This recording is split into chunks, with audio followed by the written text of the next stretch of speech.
Caleb, nice meeting you here finally in person. Yes. We've been working together for quite some years now. That's right. And I'm really grateful to have this connection with mastering.com, a really nice online courses basically. So tell me a little bit more, well not me, but everyone watching this, what do you guys actually do? Yeah, we're an online audio education school, so we train engineers and producers, and we have about 1,700 students from all over the world in our main program, and then about 30,000 other students in our various other programs.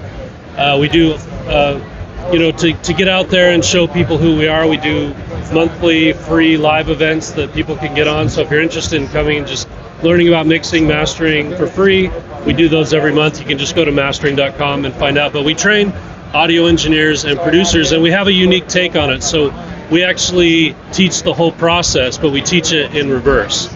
We start with mastering. Because what I found, and I trained mastering engineers for a number of years, I would train these mastering engineers, and I kept hearing the same thing. They'd say, I'm liking learning mastering, but there's something about the process of learning mastering that's making my mixes better. It's even making my productions better. And what I learned over time was that there are certain things you learn in mastering, certainly how you train your ears, how you learn to understand and listen to sound, that fills in technical gaps that are often missed in mixing and production. Also, what you see is that mastering engineers get a unique perspective on the whole process.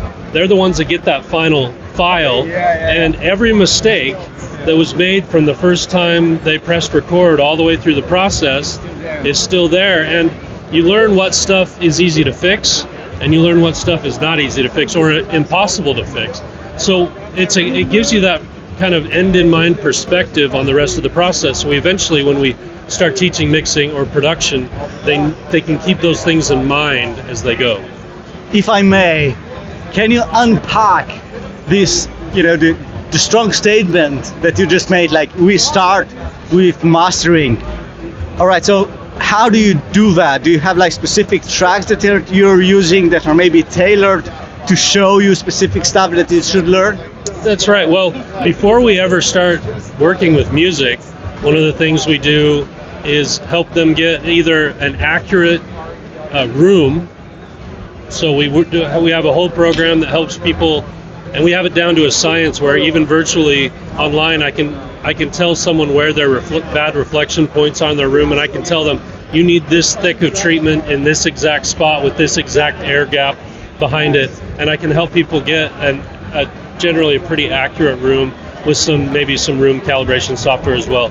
But there's a lot of our students that also don't have the ability to have a room, and so we also have a headphone path through the program where we really like the OLLO audio headphones because they're very accurate. And so we searched for a long time finding a really accurate headphone that we could comfortably recommend to all of our students. We found the OLLOs, and they've been great. But accuracy is key first, because if you don't have that, how do you train your ears? So if I may ask, how do you teach your students about accuracy? Yep. What it even is? What do you tell them? How do you explain accuracy?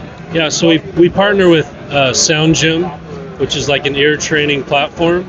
So immediately they're entering into, for the first time, this accurate listening environment or headphones, and hearing accuracy as just flat balance of the frequency spectrum, which is really important for mastering. But then they're starting to train their ears through this platform, and I want my students to be able to hear music better than 99.999% of people. It's almost like a blessing and a curse, because sometimes when you start hearing every frequency, you realize your fridge is making an 80 hertz hum, and it drives you crazy at night, and you have all these different things. But I want them to hear it at this level, and I want them to hear it music in that they could play a mix from somebody and know what's wrong with it in 2 seconds. We call it the 2-second ear.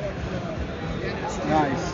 Well, thank you very much for this in-depth introduction in really short period of time. So I hope we can do more together. And you've mentioned also earlier, before we were off camera, you do in-person events as well. Can you share a little bit about that? Yeah, once a quarter we have an extra program where we'll rent out a big studio. It has to be a big studio because we want to rent out at least 3 different control rooms, and we call it Engineer Fest. And basically we have mixing going on in this room, we have production going on in this room, we have Dolby Atmos going on in this room. We'll always bring a band in and do a song from start to finish with them. And the students can come and they can go to the different rooms and focus on what it is they are interested in, and for the 3 days that we do those. So we just did one at NRG Studio earlier this week, and we'll do some every quarter. So if you're interested, again, go to mastering.com and look for our next one. Beautiful. Caleb, thank you very much. My pleasure.